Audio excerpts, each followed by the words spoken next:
नमस्कार. मी प्राध्यापक विकास देशमुख, कला व वाणिज्य महाविद्यालय चाकण. आज आपण द्वितीय वर्ष कला या वर्गातील विद्यार्थ्यांसाठी इतिहासाच्या अभ्यासक्रमाबद्दल आणि सेमिस्टर 4 मधील प्रकरणांबद्दल बोलत आहोत.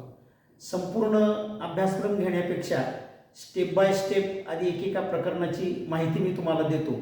याच्यामध्ये आपण यावर्षी जो पेपर अभ्यासतोय सेमिस्टर 4 साठी, हा जो आपला पेपर आहे तो मराठ्यांचा इतिहास असा पेपर आहे, ज्याच्यामध्ये आपल्याला 1707 ते 1818 असा कालखंड आहे. तुम्हाला माहीत असेल की आपण सेमिस्टर 3 मध्ये हाच पेपर छत्रपती शिवाजी महाराज आणि त्यांचा कालखंड म्हणजे मराठ्यांचा इतिहासच, पण त्याच्यामध्ये आपण शिवाजी महाराजांचा संपूर्ण कालखंड, त्यांची प्रशासन व्यवस्था आणि त्या काळातील एकंदरीत संपूर्ण परिस्थिती अभ्यासली. सेमिस्टर 4 साठी आपल्याला पेशव्यांचा इतिहास आहे. विशेषतः या पेपरचा जो आपला कालखंड आहे तो 1707 ते 1818 असा आहे. तर याच्यामध्ये पहिल्या प्रकरणामध्ये आपल्याला मराठा सत्तेचं एकीकरण आणि विस्तार असा भाग अभ्यासायचा आहे. दुसरा मुद्दा महाराणी ताराबाई आणि छत्रपती शाहू महाराज या दोघांमधलं कार्य, म्हणजे सुरुवातीच्या काळामध्ये दोघांमध्ये संघर्ष कशा प्रकारे झाला, त्याच्यानंतर शाहू महाराजांची सुटका झाल्यानंतर मराठा सत्तेमध्ये कसा बदल घडून आला, त्या संदर्भामध्ये काही महत्त्वपूर्ण माहिती आहे.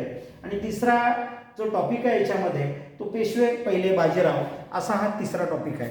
तुमच्या लक्षात आलं असेल की महाराणी ताराबाई आणि छत्रपती शाहू महाराज या दोघांमधला संबंधाचा विचार करत असताना, म्हणजे तुम्हाला माहीत असेल की छत्रपती शाहू महाराजांना मुघलांनी कैदेमध्ये टाकलेलं होतं आणि कैदेत टाकल्यानंतर म्हणजे ती जी कैदेची तारीख होती, म्हणजे औरंगजेब ज्या वेळेला दख्खन आक्रमणाच्या वेळी 6 नोव्हेंबर 1689 रोजी येसुबाई आणि शाहू या दोघांना कैद करण्यात आलं आणि त्यातूनच त्यांना औरंगाबाद इथे नजरकैदेमध्ये ठेवण्यात आलं. आणि अशा या मोगली वातावरणामध्ये शाहूंच्या जीवनाची महत्त्वाची 18 वर्षे गेली. नंतर औरंगजेबाच्या मृत्यूनंतर जुल्फिकार खान या मातब्बर सरदाराच्या सल्ल्याप्रमाणे मोगल बादशाह आझमशहा याने बंदिवासात असलेल्या संभाजीपुत्र शाहूंची सुटका केली. तर ही सुटका केली, या सुटकेमागे काही हेतू आणि अटी यावेळेला टाकण्यात आलेल्या होत्या.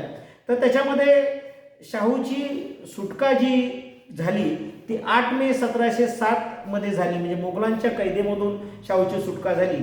आणि ही सुटका करण्यापाठीमागचा मुख्य उद्देश हा मराठ्यांच्या घरामध्ये छत्रपती पदासाठी वाद निर्माण व्हावा असा होता आणि त्यामुळं त्यांच्यात गृहयुद्धाला सुरुवात होऊन मोगलांविरुद्धच्या आक्रमक हालचालींना पायबंद बसावा असाही हेतू होता.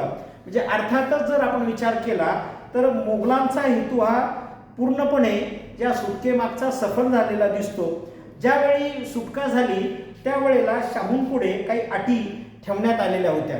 मग त्याच्यामध्ये मनसबदार हा हुद्दा घेऊन शाहू महाराज मराठा राज्यात मोगली सत्तांच्या बाजूने कारभार पाहतील. शाहूंची सुटका झालेली असली तरी त्यांची आई, बायका आणि मुलं मुघलांच्या कैदेमध्येच राहतील. शाहूला चौथाई आणि सरदेशमुखीचा हक्क दक्षिणेमध्ये देण्यात येतील आणि काही काळानंतर शाहूंची वर्तणूक मुघलांबाबत चांगली असेल तर गोंडवाना, गुजरात, तंजावर प्रांतही आणि चौथाई सरदेशमुखी त्याच्यामध्ये सामील होतील. तर अशा प्रकारे या काही अटी टाकण्यात आल्या.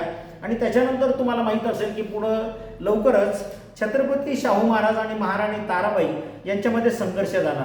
मग याच्यामध्ये आपल्याला नेमकं या संघर्षाचं कारण काय होतं, या संघर्षाच्या कारणाबरोबरच या दोघांमध्ये 12 ऑक्टोबर 1707 मध्ये जी खेडची लढाई झाली ती खेडची लढाई, त्याच्यानंतर मग या खेडच्या लढाईमध्ये शाहू महाराजांच्या पक्षाचा विजय झाला आणि शाहू महाराज या खेडच्या लढाईमध्ये जिंकले.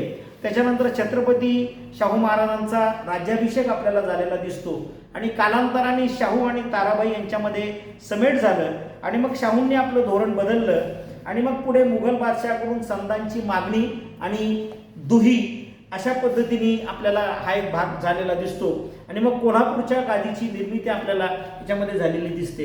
म्हणजे थोडक्यामध्ये जर आपण हा पेपर पाहत असताना सुरुवातीच्या काळामध्ये मराठा सत्तेचं एकत्रीकरण किंवा एकीकरण जे झालं आणि या मराठ्यांनी जो आपला विस्तार केला त्या संदर्भामध्ये काही महत्त्वाची माहिती आहे. तर प्रकरणातला हा जो पहिला मुद्दा होता की सत्तेचं एकीकरण केल्यानंतर म्हणजे छत्रपती शाहू महाराजांकडे संपूर्णपणे मराठा सत्ता आल्यानंतर या सत्तेचा विस्तार करण्यासाठी नेमकं काय काय झालं, आणि दुसरा मुद्दा त्याच्याबरोबरच महाराणी ताराबाई आणि छत्रपती शाहू महाराज यांच्यामध्ये जो संघर्ष झाला, खेडची लढाई झाली आणि त्याच्यानंतर मग समेट झाल्यानंतर पुढं आपल्याला दिसतं की पेशव्यांचा उदय मराठ्यांच्या इतिहासामध्ये झाला आणि मग पेशवा पहिला बाजीराव इथपासूनचं धोरण आपल्याला याच्यामध्ये दिसतं.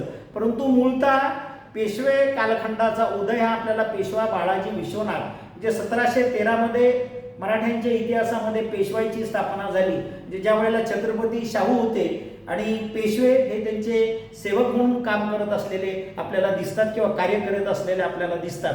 मग बाळाजी विश्वनाथ नंतर म्हणजे तुम्हाला माहीत असेल की बाळाजी विश्वनाथ यांनी पेशवेपदाला अत्यंत सार्थक कामगिरी करून दाखवली. म्हणजे विशेषतः शाहूचा पक्ष मजबूत करण्यापासून म्हणजे वेगवेगळे जे मातब्बर सरदार आहेत ते मातब्बर सरदार शाहूच्या पक्षांमध्ये आणले.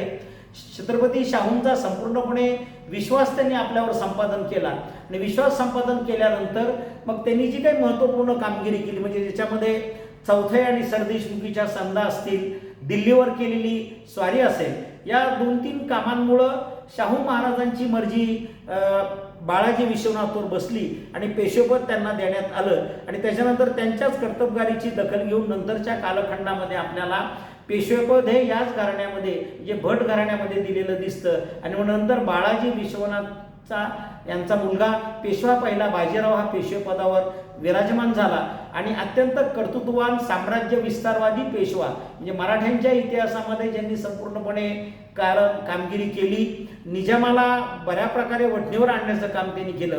उत्तरेमध्ये साम्राज्य विस्तारवादी धोरण ज्यांनी आखलं आणि एकंदरीत वेगवेगळे मराठा सरदार एकत्रित करून मराठा राज्य विस्ताराच्या संदर्भामध्ये जे काम केलं, तर अशा रीतीने या संपूर्ण प्रकरणामध्ये आपल्याला हे जे 3 महत्त्वाचे मुद्दे त्याच्यातील सत्तेचे एकीकरण आणि विस्तार याच्याबद्दल मी थोडक्यात तुम्हाला माहिती सांगितली.